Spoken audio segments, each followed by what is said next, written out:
The Adventures of Sam Spade, Detective, brought to you by Wild Root Cream Oil Hair Tonic, the non-alcoholic hair tonic that contains lanolin. Wild Root Cream Oil, again and again the choice of men who put good grooming first.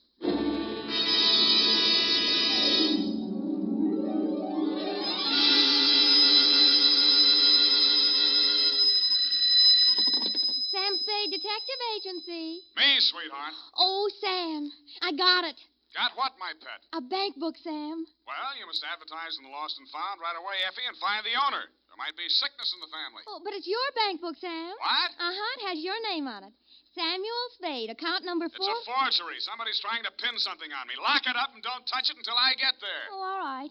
Did you make a lot of money on this one, too? Got the check right in my pocket, $500. Oh, Sam, we're making more money than a movie star. Well, almost. And all honestly, too. 600 last week and 500 this week. Yeah, how about that? And life gives a 3-page spread to I Spy Moulton. But we mustn't let it turn our heads, Effie. No. We gotta stay in there pitching. I'll be right down to pitch my report on the Adam Figg caper.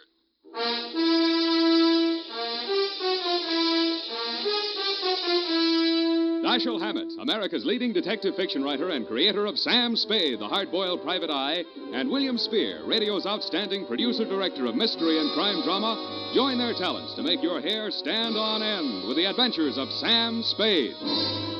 Presented by the makers of Wild Root Cream Oil for the hair. You've heard the saying, you never know until you try.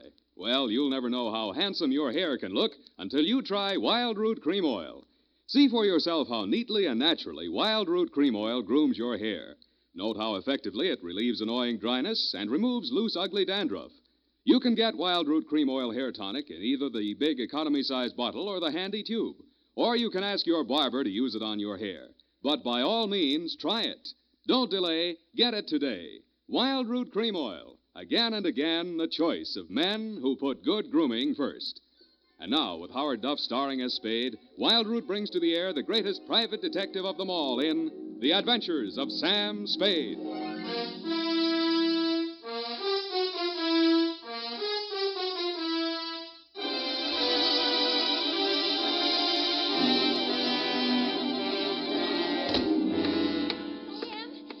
I bought us a present.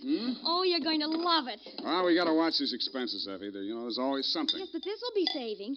It saves confusion. It saves fretting. Now, this gadget here, what is it? It's a Minna robot. A what-a-bot? It's for busy men like yourself, Sam, so you don't have to burden your mind with petty details.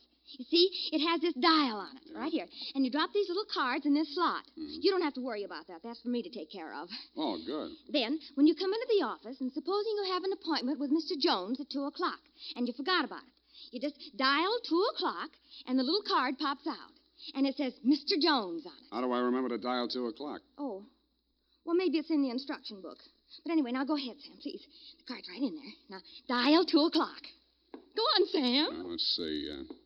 Just like a telephone, Sam. Now what do I do? Well, give it time, Sam. It's thinking.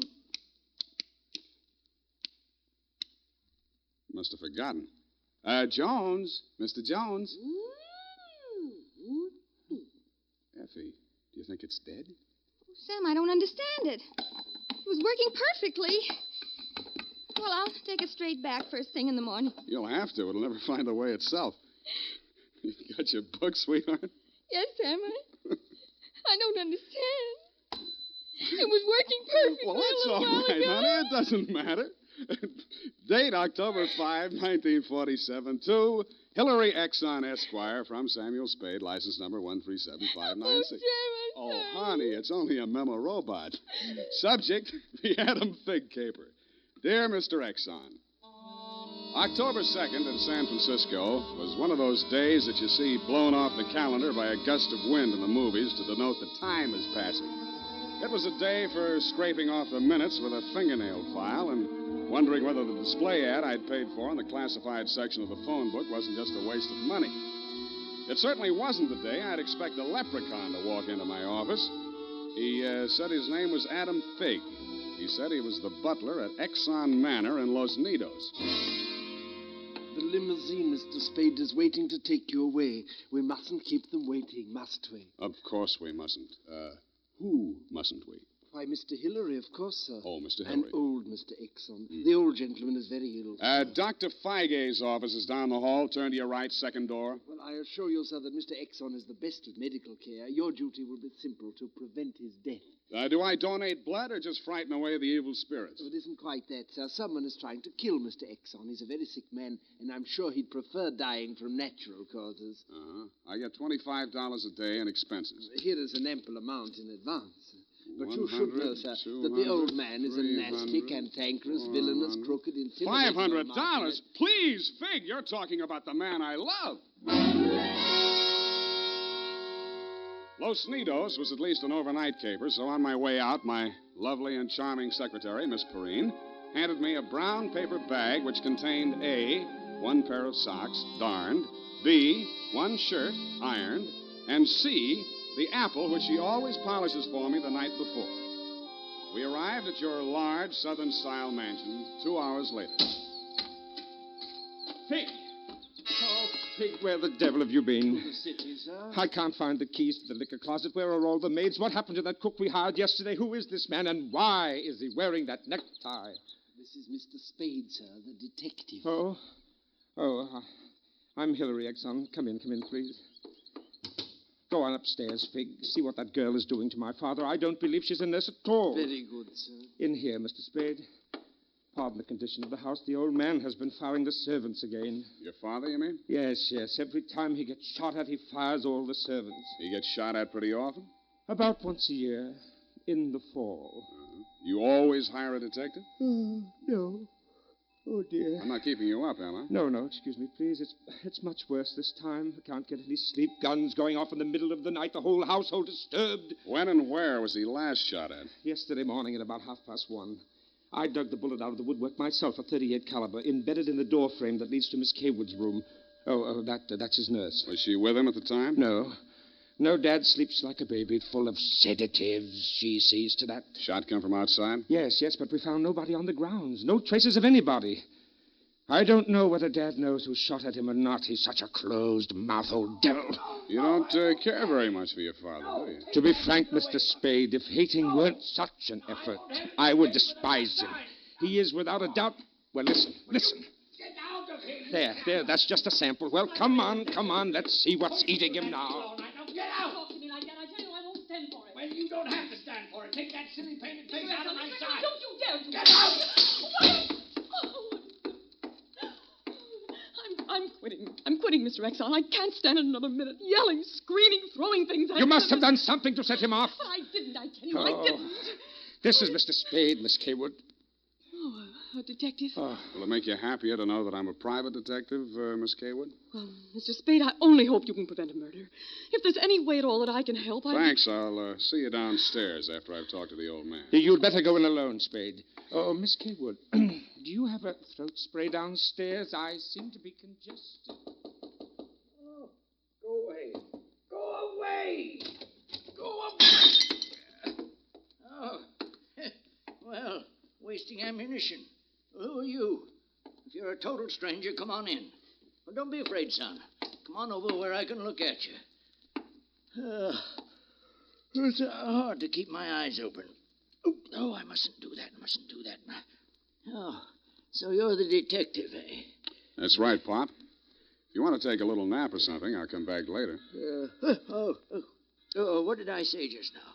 Come back later? No. There's no reason for you to come back later. I'll say everything I have to say right now. The shot woke me. I didn't see anything. I don't know anything. I've got a million enemies. I can't remember the names of any of them. Why don't you try to remember? I could have them checked. You're wasting your time, Sonny. In my day, I've wiped out 100 men, and I'll outlive anybody who's gunning for me now. You must be proud of your past, huh? Proud?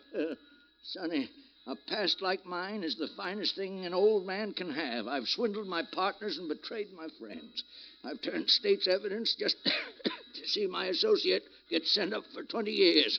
And they say my wife died under peculiar circumstances, and I got rich off her insurance. Now I'm done talking. Do me a favor, son, please. I've got to get a half hour, 20 minutes sleep alone. You'll keep them out, everybody. Please, will you? Sure, Pop. Go ahead. Go on, sleep. Oh, thank you. Gracias.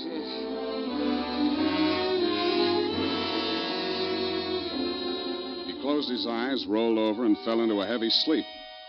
I stood there a moment, looking down at the frail, wasted old body. Then I cased the room. In digging the bullet out of the door, Hillary had done a good job of ruining any chance there might have been of proving the direction it had come from. I strolled out on the balcony. It was a pretty night. I lit a cigarette and took it in. Then I heard a door open and close softly behind me. Nurse Kaywood was at your father's bedside. She was filling a hypodermic from a small vial of bluish liquid.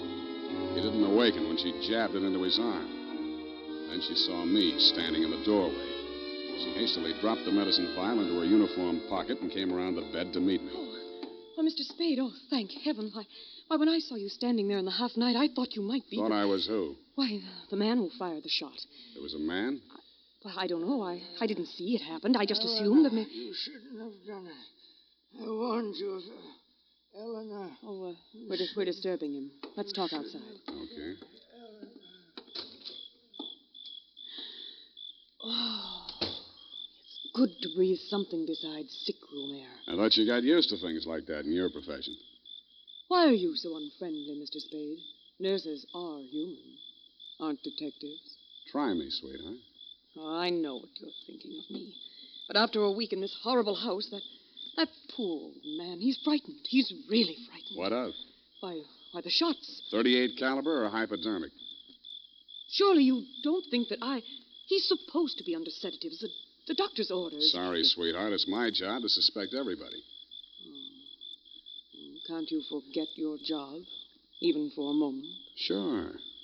If you don't mind the fact that I know you're a liar, that I'd make book you didn't come here primarily as a nurse, and what's worse, your act's not even convincing. Oh. Is it that bad, Sam? Yeah. Almost bad enough to be good. Come here. Oh, I hate you.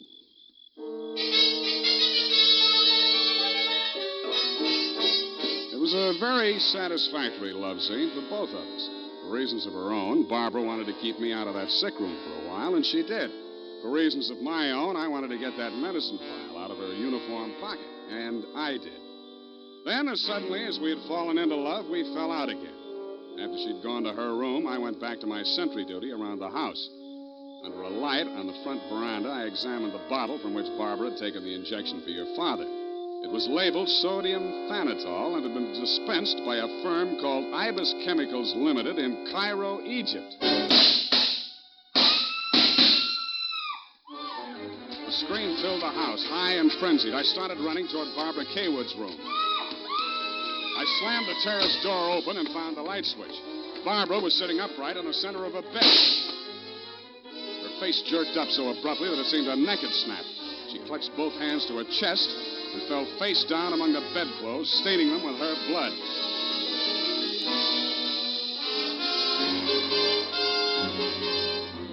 I don't know whether I went through, over, or around the screen that stood between her room and the old man's. I circled Exxon's bed.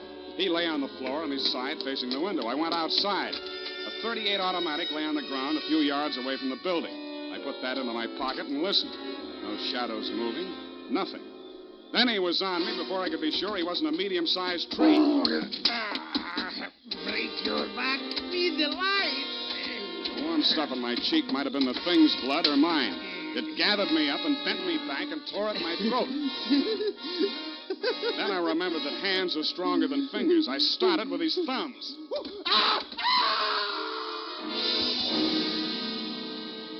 He lay there for a moment, then his huge body began to twitch. He was holding his fingers and sobbing like a baby. I pulled him up to his feet, poked him in the back with the flat of my hand. I followed him through an opening in the hedges and down a long, pitch-dark lane toward the lights of a squat brick house set on the top of a slight rise. As we approached it, a door opened and light streamed out onto the porch.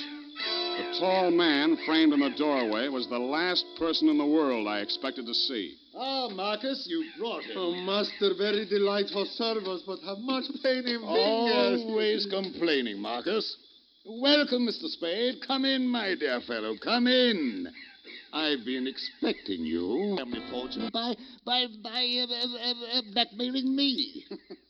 And if you don't remit, Exxon could have you booked for forgery, blackmail, definition of character. Oh, my dear fellow, please. This is most painful. But if I had but the original letter, I could destroy it and go back to the felt. Ah, the felt. What happened to it? That Figg, that stinker stole it. He burgled my home. Are you taking pot shots at old Exxon? Well, don't be a fool, man. I want Exxon to stay alive. I must find out some part of his life which will have an exchange value that will cancel out what he has on me. By the way, old thing, you met Miss Kaywood. Mm-hmm. At the present moment, she's milking me for $150 a day. Oh?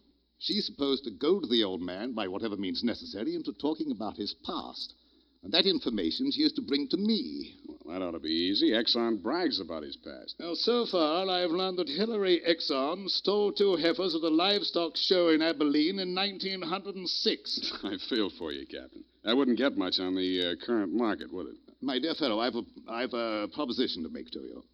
Should you ferret out anything that would be of value to me, I'll reward you handsomely. Well, maybe something can be arranged, Captain. Good, excellent. May I have your word on that? Well, there isn't much time, Captain. I'd better trot on back. I'll show you to the door, sir. And let me warn you, Mr. Spade, for your own good, should you ever hear the thrum of ibis wings, run, flee. I assured him that I would heed his warning, bade him good night, and started back down the lane in the direction of Axon Manor. Business was going on as usual. There were no shots this time, only the scream. When I got to Barbara's room, you and Adam were standing at her bedside trying to quiet her down. Well, Mr. Spade, is this the way you guard the house against intruders? Where have you been? Ask Adam. What does he mean by that, Figg? I'm sure I don't know, sir. I've not left the house, sir. What happened here? Oh, she woke up screaming. She said someone had come into the room and torn off her bandages. A nightmare, of course. Please, I want to talk to Mr. Spade alone. Oh, please go. Adam, you go too. Please, Hillary, you go too. Good.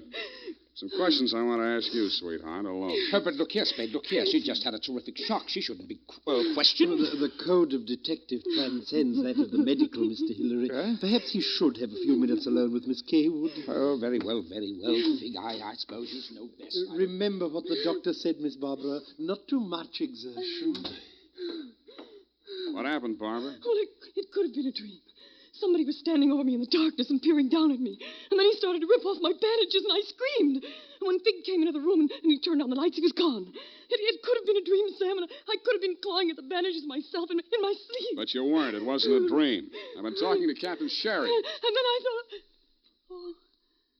Oh, well, how much do you know? That you've been feeding the old man truth serum to get him to talk in his sleep. Oh, How much talking has he done? well, plenty. How much you told Sherry? Well, just as little as possible. Why? Because, Sam, if we can keep that old man alive and out of jail long enough to sell what we know to Sherry for what it's really worth, we'd be fools not to do it. What makes you so sure you'll stay alive long enough to collect, sweetheart? Well, because you're going to help me, aren't you, Sam?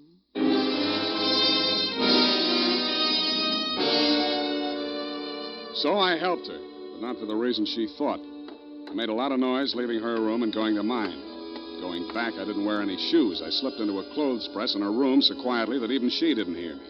I left the door slightly ajar and waited. Time passed, and I was stiff from standing still. It happened at about 3 a.m.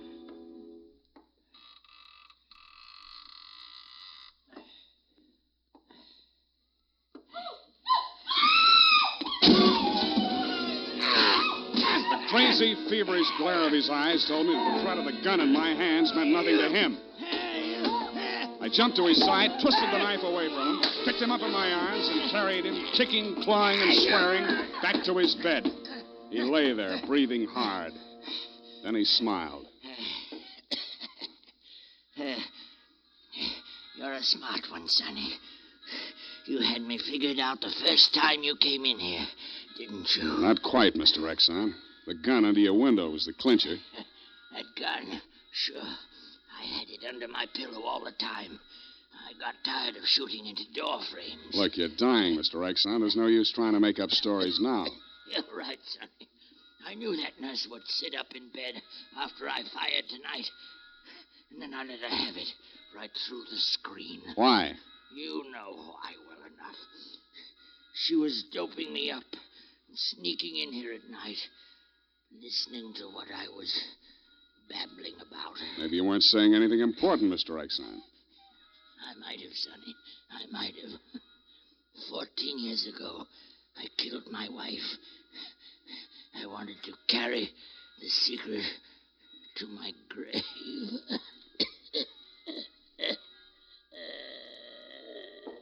You nearly made it at that. Mr. Spade, what's happened? Is he dead? He's dead. Did he say anything, sir? Did he confess anything? You must tell me if he said anything. I didn't hear him say a word. Ah, well. Yeah, Mr. Spade. Shards with a certain texture, a significant quality. There's a certain smell, yes. Ah, an omen. You can inhale it, sir. Journey thou to Nairobi on the veldt. Tarry 7 days, and you will collect the fabulous golden skull of Wizami, king of the Bojamas. Aha! Marcus! Yes, master. Unhook the hooker. Pack the marmalade. We are off to the veldt.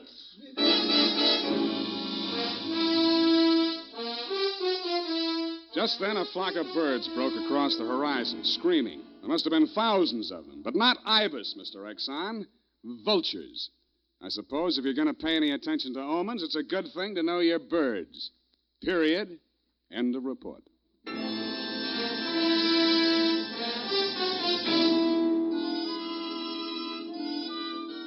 Right now, I have something to say to every man who doesn't use a hair tonic, to every man who says I don't believe in it or I don't need it. That all depends on what you mean when you say hair tonic. If you mean the old-fashioned greasy kind that leaves your hair smelling like a perfume factory, you're absolutely right. But remember, Wild Root Cream Oil Hair Tonic is nothing like that. Wild Root Cream Oil is an entirely new kind of hair grooming preparation. There's not a drop of alcohol in Wild Root Cream Oil, and it contains soothing lanolin that's like the oil of your skin.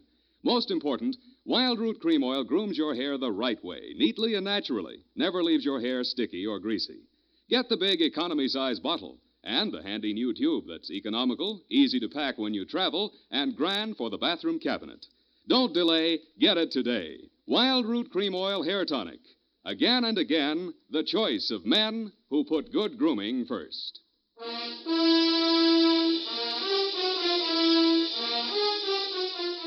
Well, Effie, Sam, the memo robot worked after all. I told you it would. Yeah, it just takes a little time, sweetheart. Oh, read the card, Sam. Now, you see? You'd know you were supposed to see Mr. Jones at 2 o'clock. Isn't it wonderful? Well, this card doesn't even mention Jones. Huh? What does it say, Sam? Well, it says, journey thou to Friskin's drugstore, wager $5 on Ira W. in the 3rd at Belmont Park. Oh, Sam, it's psychic. Tarry but a moment. Yes?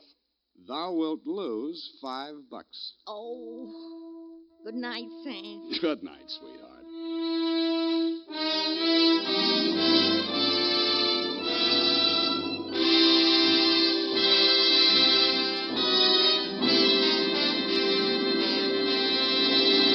The Adventures of Sam Spade, Dashiell Hammett's famous private detective, are produced and directed by William Spear. Sam Spade is played by Howard Duff. Lorene Tuttle is Effie.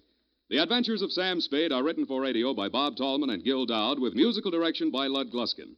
This is Dick Joy, reminding you that next Sunday, author Dashiell Hammett and producer William Spear join forces for another adventure with Sam Spade, brought to you by Wild Root Cream Oil. Again and again, the choice of men who put good grooming first.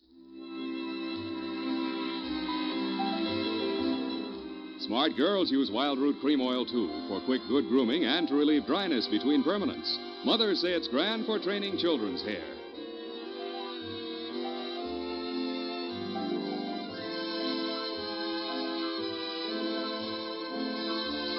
This is CBS, the Columbia Broadcasting System.